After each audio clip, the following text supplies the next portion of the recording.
Yeah. Ningamabhinqa ubani umengameli wamabhinqa? Umongameli wamabhenca ngokwazi kwami umpoka Mchunu Macengwane ungizwe. Yebo. Yebo. Untombi semdala masamqoma basemthanda. Yebo. Mfowethu njengoba wena uvotile umengameli wamabhinqa zikhona inzolo zokuthi uvotele iANC ngoba simbone ehlenyuka nayo. Mhlambe ninjani ukwenama ngaleyo nto ukuthi ungabe uvotele liphi iqembu?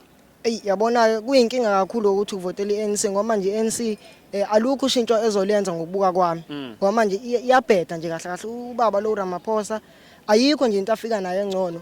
Ngoba manje kwakungcono kusakhona umsholozi uZuma.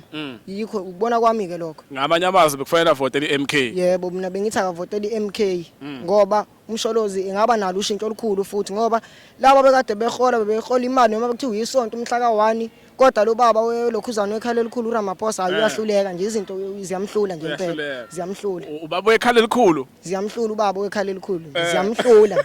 Hayi eNingizimu Afrika bazothi naye ingane edelela umuntu omdala ethi unekhala elikhulu uthini ngalokho? Hayi baningi bayakusho kuzobe ngingaqali ngami kuyobe nje ngingaqali ngami. Mfowethu umfoka bani lo? Mina ngumfoka Khoza odabuka leka amaphumulo. Yebo. Oh la kuthiwa kushawa khona inhlamvu? Yebo. Nawe uyashaya inhlamvu? Hayi ukusha Ngisazokhula ngifunde kuzona zonke lezo zinto. Yebo. Yebo. Hawu.